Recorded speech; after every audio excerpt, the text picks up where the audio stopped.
नमस्कार, मैं हूं मृत्युंजय कुमार झा और हमारा खास शो डर के आगे डर है, इसमें आपका स्वागत है। और ये सवाल इसलिए क्वेश्चन मार्क है, ये इसलिए क्योंकि आप देखिए कि दुनिया भर में बढ़ती ब्याज दरों ने गोल्ड के मार्केट को कितना बड़ा झटका दिया है। और इतना बड़ा झटका दिया है कि पिछले 5 महीने में मार्च से लेकर के अब तक गोल्ड के दाम अंतर्राष्ट्रीय बाजार में $350 गिर चुके हैं और डोमेस्टिक मार्केट में घरेलू बाजार में MCX प्रभाव $5,500 तक पिछले 5 महीने में कम हो चुका है। इसके पीछे सबसे बड़ी वजह यह है कि दुनिया भर के सेंट्रल बैंक लगातार ब्याज दरें बढ़ा रहे हैं और आगे भी मजबूती से बढ़ाने के संकेत दे रहे हैं। और इसीलिए आज हमने ये हमारी थीम है कि क्या दर के आगे आगे भी डर है या अब गोल्ड मार्केट में दर का डर खत्म हो रहा है। इसी पर हम बात करेंगे और बातचीत करने के लिए हमारे साथ एक खास पैनल इस वक्त जुड़ा है। हमारे साथ हैं आशीष पेठे, चेयरमैन हैं जेम्स एंड ज्वेलरी काउंसिल के।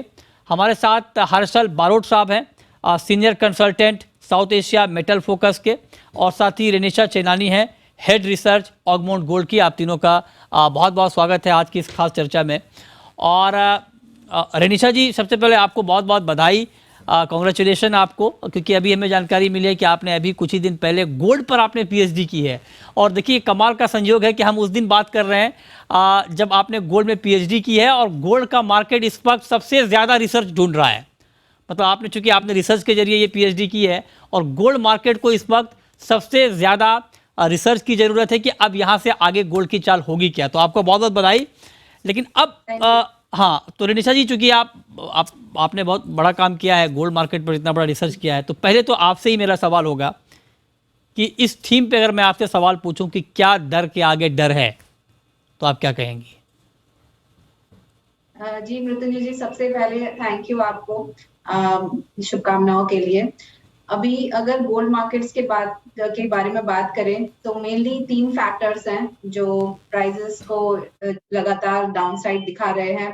पहला है कि इंटरेस्ट रेट्स लगातार बढ़ रहे हैं, उसकी वजह से हम देख रहे हैं जो एक स्पिल ओवर इफेक्ट होता है वो ट्रेजरी मार्केट में, बॉन्ड मार्केट्स में दिख रहा है। बॉन्ड की प्राइसेस लगातार गिर रही है, ट्रेजरी यील्ड्स लगातार बढ़ रही है, 1 year, 2 year, 10 year bond yields लगातार यूएस की बढ़ रही है। उसका इम्पैक्ट फिर आ रहा है करेंसी मार्केट पे, जहां पे हम देख रहे हैं कि डॉलर इंडेक्स 20 ईयर हाई पर है, USD येन जो है वो 24 ईयर हाई पर है, यूरो डॉलर जो है पैरिटी पे आ चुका है ऑलमोस्ट 20 ईयर लो पर, GBP 2.5 ईयर लो। इस तरह से सारी जो करेंसीज है वो वीक है एंड सबसे बड़ा जो सेफ हेवन उभर कर आ रहा है वो है इस बार डॉलर इंडेक्स। एंड इसकी वजह से हम देख रहे हैं कमोडिटीज में जो इम्पैक्ट आ रहा है गोल्ड एंड सिल्वर पे, वो नेगेटिव इम्पैक्ट आ रहा है क्योंकि जो सेफ हेवन मनी है पूरे वर्ल्ड का, इंटरेस्ट रेट्स बढ़ने की वजह से वो इस बार डॉलर इंडेक्स में, डॉलर में जा रहा है, यूएस ट्रेजरीज में जा रहा है। और वो पैसा निकल के कमोडिटीज से, गोल्ड से भी निकल के इसमें करेंसीज में जा रहा है। तो इसलिए हम देख रहे हैं कि जो मैनेज मनी पोजीशंस हैं गोल्ड में वो लगातार गिर रही है। ETF होल्डिंग्स हमने देखी है पिछले 2-3 महीने से, वो भी गिर रही है। सो जो फिजिकल डिमांड है वो भले ही स्ट्रांग हो, बट जो बड़ा पैसा जो कहते हैं मार्केट का वो अभी भी नेगेटिव ही है। तो इस वजह से हम देख रहे हैं जब तक ये सब रिवर्स नहीं होगा, जब तक यूएस फेड अपने इंटरेस्ट रेट्स बढ़ाना कम नहीं करेंगे या स्टॉप नहीं करेंगे, तब तक ये डर बना रहेगा। आई वुड से अभी भी डर बना हुआ है, अभी तक गया नहीं है। 2-3 महीने और, जब तक by the end of this year ये डर बना रहेगा। ओके, ठीक है। तो मतलब आप ये कह रही हैं कि गोल्ड मार्केट में दर का डर अभी बना हुआ है और आगे भी बना रहेगा। आशीष जी, अब मैं आपसे पूछना चाहता हूं सर कि आप क्या मानते हैं, मतलब अगर मैं यही सवाल आपसे पूछूं, क्योंकि अब तक जो गिरावट आई है उसके पीछे बड़ी वजह इंटरेस्ट रेट का बढ़ना है।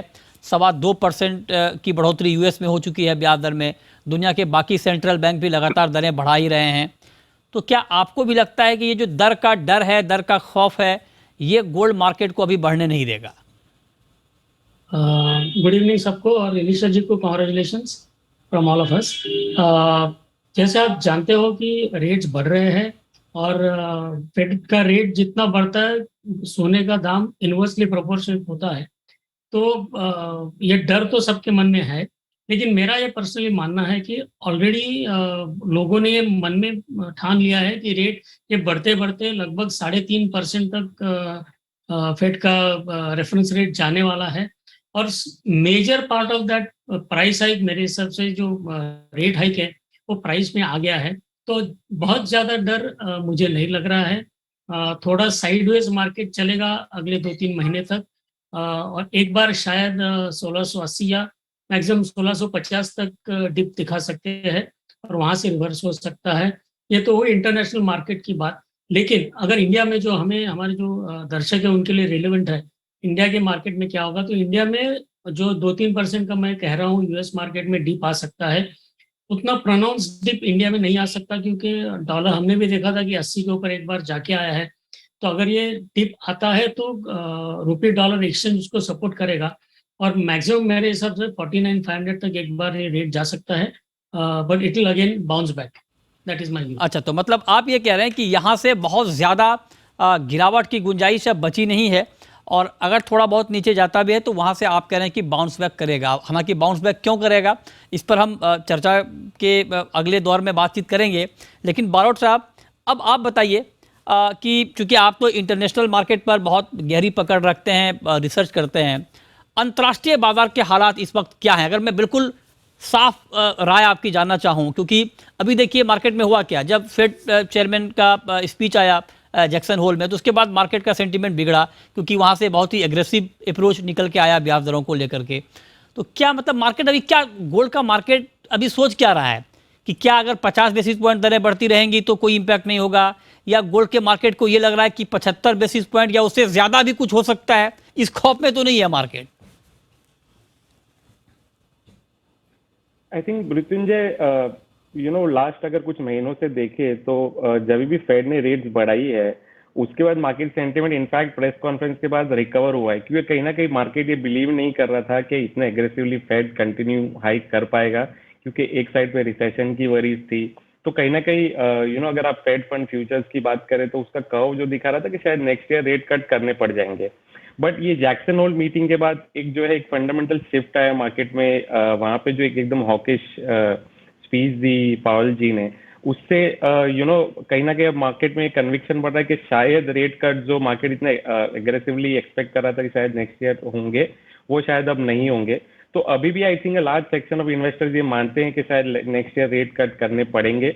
बट आई थिंक ये रियलिटी जब तक मार्केट में डाउन नहीं होगी कि शायद नेक्स्ट ईयर भी रेट कट नहीं होंगे, क्योंकि जितने भी हमने फेड के कमेंट्स देखे हैं दूसरे गवर्नर्स के, वो कहीं ना कहीं ये बता रहे हैं कि जो उनका जो थ्रेशोल्ड है इंटरेस्ट रेट कट करने के लिए वो बहुत ही ज़्यादा हाई है।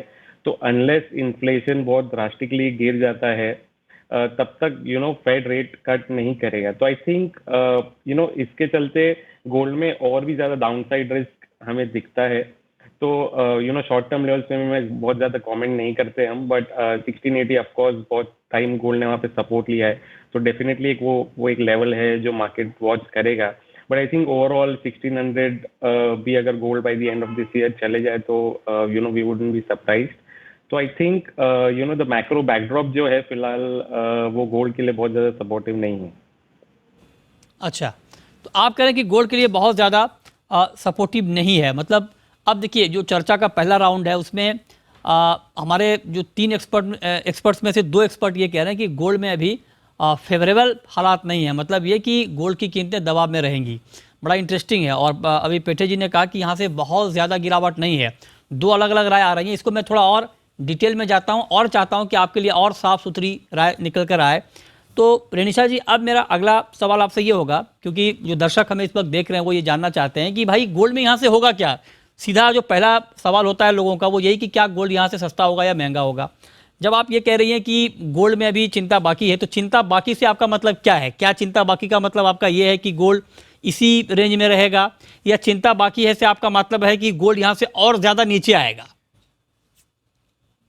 जी, मुझे लगता है कि इस महीने की जो फेड की मीटिंग है 20 और 21 सितंबर को, और आप इंडियन अगर डिमांड भी देखें, जून टू सितंबर मंथ जो होता है थोड़ा बहुत रूरल डिमांड लैकलस्टर होती है। अक्टूबर मंथ से हम देखते हैं कि काफी अच्छी फिजिकल बाइंग आती है, फेस्टिवल्स और कई वेडिंग सीजन स्टार्ट होने के कारण। तो मुझे लगता है जो ये सितंबर मंथ है पर्टिकुलरली, यहाँ पे एक रेंज बाउंड मोमेंटम रहेगी। Yes, I agree to Ashish sir की डाउनसाइड यहाँ से लिमिटेड है। मुझे भी नहीं लगता कि प्राइजेस $1675 जो है इंटरनेशनली, और यहाँ पे 50,000 जो लेवल है साइकोलॉजिकल सपोर्ट है, उसके ज्यादा नीचे सस्टेन नहीं करेगी। एक दो ब्लिप्स आ सकते हैं, एक दो दिनों तक हम देख सकते हैं कि प्राइजेस नीचे जाए, बट एक अच्छे से रिवर्सल आ जाएगा, क्योंकि वो बहुत ही ल्यूक्रेटिव लेवल से जहाँ पे फिर से हम बाइंग देखेंगे। तो जो रेंज रहेगी इस महीने की, मुझे लगता है डाउनसाइड में 49,000 टू 51,500 रहेगी इंडियन मार्केट्स में। और जिस तरह से नए नए इकोनॉमिक डेटास आते रहेंगे, हम देखते रहेंगे कि फेड का जो स्टांस है वो कैसे बाहर उभर के आ रहा है। जैसे अभी आज आप देखेंगे तो 75 बेसिस पॉइंट्स बढ़ने की आशंका जो है वो है 75%, मतलब 75% लोग कहते हैं कि 75 बेसिस पॉइंट्स का इंटरेस्ट रेट राइज आएगा। आज अगर नॉन फार्म पेरोल डेटा जो शाम को आने वाला है बहुत ही इंपॉर्टेंट है, सबसे ज्यादा जो गोल्ड की प्राइसेस में मूवमेंट दिखाता है वो डेटा है। अगर उसमें हम 3 लाख नंबर्स का एक्सपेक्टेशन है, अगर वो नंबर से कम आता है या ज्यादा आता है, तो हम देख सकते हैं कि कभी भी स्टांस चेंज हो सकता है। सो ओवरऑल जिस तरह से हमने लास्ट वीक देखा था जैक्सन होल में, जिस तरह से चेयरमैन ने कहा है कि वो बहुत जल्द अपने इंटरेस्ट रेट्स के स्टांस को चेंज नहीं करेंगे, वो हॉकिश ही रहेंगे। इंटरेस्ट रेट्स इस साल बढ़ के 3.5 to 4% तक जा सकते हैं। तो थोड़ा बहुत ये नेगेटिव मोमेंटम, नेगेटिव स्टांस देगा गोल्ड को, बट बहुत ज्यादा आई ऑल्सो एक्सपेक्ट डाउनसाइड नहीं है। जो भी डिप्स मिलती है पोजिशनली बहुत अच्छा इन्वेस्टमेंट लेवल्स है। 50,000 के नीचे जो भी लेवल मिलती है गोल्ड में, it's a good buy for long term 5 to 6 months. Okay, ठीक है। अब पेठे जी, मैं आपसे ये पूछना चाहता हूँ सर, कि जब आप ये कह रहे हैं कि यहाँ से बहुत ज़्यादा डाउन साइड रिस्क नहीं है, और आप कह रहे हैं कि उसके बाद मार्केट रिकवर होना शुरू होगा या बढ़ना शुरू होगा, तो बढ़ने की वजह क्या होगी? अगर गोल्ड ऊपर जाएगा तो उसके पीछे कौन सा ऐसा फैक्टर होगा, या कौन से ऐसे फैक्टर्स होंगे जो गोल्ड मार्केट को सपोर्ट देंगे? इसेंशियली मेरे हिसाब से अभी अगस्त के बाद मिड सितंबर तक जो फेस्टिविटीज खत्म हो जाए तो उसके बाद वीक पीरियड आता है, और अक्टूबर से जैसे रेनिशा जी ने कहा कि सीजन पूरा आगे 4 महीना चलता है, जबकि फिजिकल डिमांड सब्सटेंशियली बढ़ जाती है। और India almost constitutes 30 to 35% of the world demand, तो उससे प्राइस पे इफेक्ट होगा, नंबर 1। दूसरा मेरा ये पॉइंट था कि जो रेट हाइक्स है वो ऑलरेडी 60 to 70% ऑलरेडी प्राइस में आ गई है। तो अनलेस की कोई इन्फ्लेशन बहुत ज़्यादा जंप हो जाता है या रेट एक्सपेक्टेशन से ज़्यादा बढ़ जाता है, तो ही वो सब्सटेंशियल डिप की जो हम अपेक्षा करें वो आएगा। नहीं तो रेगुलर, जैसे मैंने कहा, वर्स्ट के 1650 तक जा सकता है, और वहाँ से फिजिकल डिमांड के हिसाब से मार्केट ऊपर आ सकता है। ये मेरा मानना है, नंबर 1। और तीसरी बात यह है कि जो रुपी डॉलर एक्सचेंज है वो इंडिया में सोने के भाव को सपोर्ट करते रहेंगे, मानना है। ओके, ठीक है। तो ये रीजन आपने बताया कि गोल्ड मार्केट को कहाँ से सपोर्ट मिलेगा, क्यों सपोर्ट मिलेगा।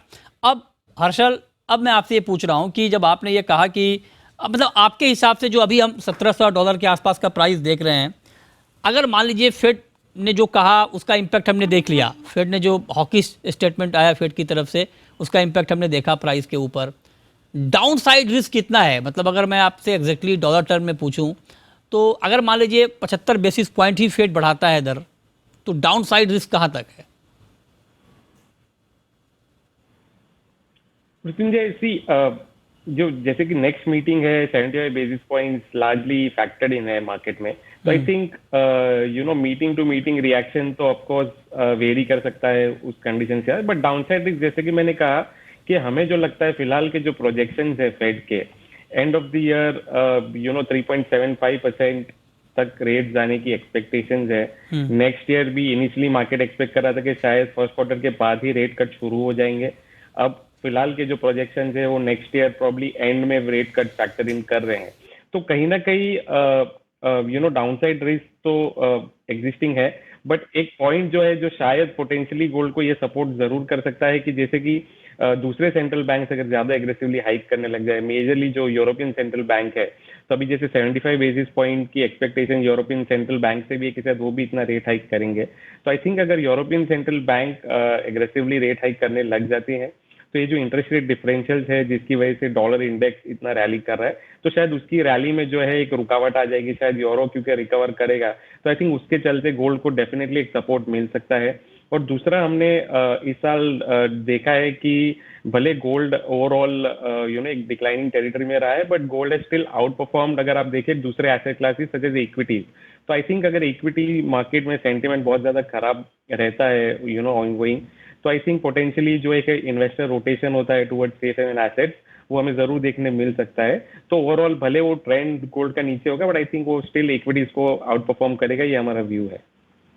ठीक है, चलिए अब ये बहुत महत्वपूर्ण है कि ये मतलब जो बात अभी हम गोल्ड को लेकर कर रहे हैं कि आगे हालात बनेंगे क्या, और हमारी कोशिश ये है कि हम आपको डिटेल में ये बता पाएँ कि अब यहाँ से गोल्ड मार्केट की तस्वीर बन क्या रही है। छोटा सा ब्रेक लेंगे और ब्रेक के बाद हम आपको ये बताएंगे कि एक तो हमने बात की अभी इंटरेस्ट रेट की, अब बात करेंगे कि करेंसी मार्केट का रोल क्या होने वाला है, और करेंसी मार्केट हो चाहे इंटरेस्ट रेट हो, इन सब के बीच प्राइस टारगेट क्या होगा, इस साल के आखिर तक गोल्ड का भाव होगा क्या, किस भाव पर आपको सोना मिलेगा, ये हम आपको बताएंगे ब्रेक के बाद। आप बने रहिए हमारे साथ।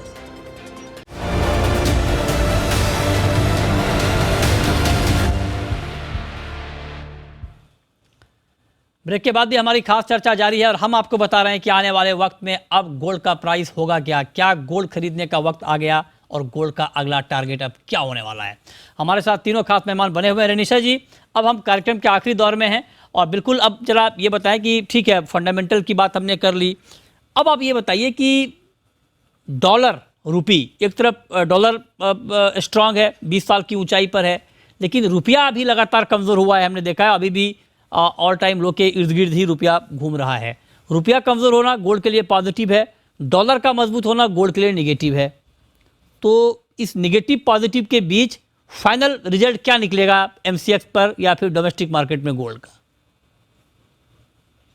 जी मृत्युंजय, जो हमने देखा है कि रुपी इस बार काफी डेप्रिशिएट हुआ है, but compare to other currencies फिर भी वो काफी स्ट्रांग है। जिस तरह मैंने पहले ही बताया कि यूरो जो करेंसी है वो 20 ईयर लो पर है, जीबीपी जो है वो भी 2.5 ईयर लो पर है, और बाकी करेंसीज भी काफी वीक है, तो रुपी काफी उसके हिसाब से फिर भी संभला हुआ है।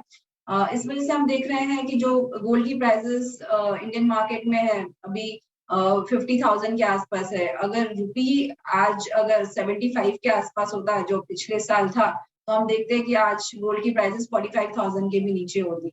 सो आई वुड से ओवरऑल जो व्यू है प्राइस का, आप एमसीएक्स पे जो पूछ रहे हैं, मैंने पहले ही कहा कि जो भी डिप मिलता है below 50,000, any level between 49 to 50,000 आपको मिलता है तो गोल्ड में बाइंग करना चाहिए। एंड हमारे पास सिर्फ एक हफ्ता 10 दिन ही जहाँ पे हम गोल्ड में बाइंग कर सकते हैं, फिर एक हफ्ते के बाद से श्राद्ध स्टार्ट हो जाएंगे जहाँ पर इनऑस्पिशियस कहा जाता है गोल्ड में बाइंग करना। तो ये हफ्ते 10 दिन का जो पीरियड है काफी अच्छा पीरियड है, यहाँ पे गोल्ड में बाइंग की जा सकती है। एनी लेवल्स बिलो 50,000, अपसाइड में मेरा टारगेट रहेगा 52,000 से 52,500 with in next 2 to 3 months।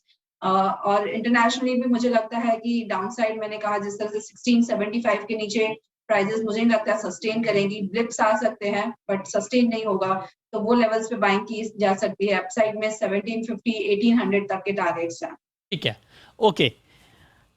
अच्छा ठीक है, तो आप कह रही हैं कि 49 से 50,000 के बीच का जो लेवल होगा गोल्ड का, वो बाइंग का एक अच्छा लेवल होगा। फटाफट रेनिशा जी आप ये भी बता दें कि इस साल के आखिर तक का आपका टारगेट क्या है? जी मैंने बताया 52,000 से 52,500 तक मैं प्राइजेस को देख रही। ठीक है, अच्छा अब पेटे जी आप बताएं सर, आपका टारगेट क्या है? मतलब अगर मैं आपसे पूछूं कि इस साल के आखिर तक मतलब एमसीएक्स पर या फिर डोमेस्टिक मार्केट में गोल्ड का प्राइस क्या होने वाला है, तो आप क्या कहेंगे? जैसे मैंने पहले भी कहा है, इस बार मुझे लगता है कि 49,500 तक मैक्सिमम नीचे प्राइस जा सकता है, और ऊपर साइड में I think 52,500 is a fair enough price, यहाँ तक जा सकता है। इसी रेंज में मार्केट घूमेगा, ये मेरा मानना है। अच्छा हर्षल, आपका क्या आउटलुक है ईयर एंड तक के लिए, इंटरनेशनल मार्केट में भी और डोमेस्टिक मार्केट में भी? मृत्युंजय, इंटरनेशनल मार्केट में जैसे कि मैंने पहले कहा हम $1,600 तक पोटेंशियली प्राइसेस को देखते हैं इस साल के एंड तक। डोमेस्टिक मार्केट्स में आई थिंक जैसे कि मेरे कॉलीग्स ने यहाँ पे जो मेंशन किया है, आई थिंक वो रेंज जो है पूरे साल से बनी हुई है क्योंकि रुपी डिप्रिशिएट कर रहा है। बट आई थिंक पर्सनली मुझे लगता है कि 48,000 का लेवल जो है वो पॉसिबल है डोमेस्टिक मार्केट में। तो आई थिंक मैं 48,000 को रूल आउट नहीं करूंगा। आई थिंक वहाँ पे पोटेंशियली मार्केट को डोमेस्टिक मार्केट में सपोर्ट मिल सकता है। तो जब आप ये कह रहे हैं कि $1,600 और यहाँ पर आप कह रहे हैं कि 48,000 तक, तो क्या इसको बॉटम माना जाएगा और यहाँ से रिकवरी शुरू होगी या इस लेवल पे मार्केट रुकेगा आगे? आई थिंक रुकेगा मेरे हिसाब से। रिकवरी तो तब क्या सिनेरियो है एग्जैक्टली इकोनॉमी में वो डिटरमाइन करेगा। बट आई थिंक वहाँ पे रीजनेबल एक पॉज आ सकता है प्राइजेस में, फिर वहाँ से हम देखेंगे कि रिकवरी पॉसिबल है या और ज़्यादा डाउन साइड देखने में। अच्छा, तो आप कह रहे हैं कि एक बार तो बॉटम 48 और $1,600 इंटरनेशनल मार्केट में बनेगा, उसके बाद फिर जो खबर आएगी उसके बाद ये तय होगा कि आगे मार्केट की चाल होगी। तो कुल मिलाकर हमारे एक्सपर्ट ये कह रहे हैं कि यहाँ से बहुत जो लोग ये सोच रहे हैं कि 45,000 गोल्ड आ जाएगा, 44,000 आ जाएगा, 40,000 आ जाएगा, उसकी संभावना कोई नहीं जता रहे हैं, उसकी संभावना नहीं के बराबर है। तो उस उम्मीद में ना रहें कि गोल्ड आपको और सस्ता मिल जाएगा, 45 के भाव पर मिल जाएगा। ज़्यादा से ज़्यादा 1,000 से 2,000 रुपये तक की गिरावट यहाँ से दिख सकती है, उससे ज़्यादा नहीं डोमेस्टिक मार्केट में। तो अब ऐसे में रेनिशा जी, क्या वक्त आ गया? आपने हालांकि कहा कि ये लेवल बहुत अच्छा लेवल है बाइंग करने का गोल्ड में। फटाफट आप बताएं, ये तो हमने ईयर एंड तक के लिए पूछा, अगर साल 2 साल का टारगेट हो गोल्ड में इन्वेस्टमेंट का, तो कितना रिटर्न एक्सपेक्ट करना चाहिए? साल भर का व्यू देखें, नेक्स्ट दिवाली तक अगर मैं कहूँ तो मुझे लगता है प्राइसेस फिर से 60,000 तक की लेवल्स टच कर सकती है, क्योंकि जो फेड के इंटरेस्ट रेट्स हैं वो बस अभी 2 या 3 बार ही बढ़ेंगे। उसके बाद हम नेक्स्ट ईयर देखेंगे कि फेड एक होल्ड पे रहेगा। जो नेगेटिव फैक्टर है गोल्ड के लिए वो ऑलरेडी चला जाएगा। इसके बाद फिर हम एक स्टैगफ्लेशन देख सकते हैं या फिर रिसेशन देख सकते हैं next year. I think that would be positive for gold. तो नेक्स्ट ईयर 58 to 60,000 तक मुझे टारगेट्स लग रहे हैं। ओके, ठीक है। तो 60,000 तक का लेवल भी आपको अगले 1 साल में गोल्ड में दिख जाएगा। अलग अलग राय गोल्ड को लेकर आ रही है, और लेकिन कुल मिलाकर ये है कि मार्केट बहुत ज़्यादा गिर चुका है, तो यहाँ से बहुत ज़्यादा डाउन साइड रिस्क नहीं है। डाउन साइड रिस्क है, इसको इग्नोर नहीं किया जा सकता है या इसको आप इनकार नहीं कर सकते हैं, लेकिन हाँ, बहुत ज़्यादा दाम गिर जाएंगे उसकी संभावना फिलहाल नहीं दिख रही है। अब कल होके फेड की तरफ से कुछ और चौंकाने वाली बात आ जाए, कुछ चौंकाने वाला बयान आ जाए, कुछ कहीं से कुछ और खबर आ जाए, तो उसका फिर अलग कैलकुलेशन होगा। लेकिन अभी तक के हिसाब से समीकरण यही बन रहा है कि यहाँ से बहुत ज़्यादा गिरावट नहीं है। इन्वेस्टर जो पैसा लगाना चाहते हैं गोल्ड में, पैसा लगा सकते हैं। ये लेवल आपके लिए एक सेफ लेवल है। 1,000-2,000 रुपये नीचे आ जाए तो आपके लिए और बेस्ट बाइंग यहाँ पर गोल्ड में बन सकता है। ये आज का हमारा निष्कर्ष है। बहुत शुक्रिया आप आशीष पेठे जी आपका, हर्षल आपका, रेनिशा चेनानी आपका, हमारे साथ आज की इस खास चर्चा में जुड़ने के लिए, डिटेल में गोल्ड पर बात करने के लिए। छोटा सा ब्रेक, और ब्रेक के बाद भी खबरें लगातार जारी हैं। आप बने रहिए हमारे साथ। नमस्कार।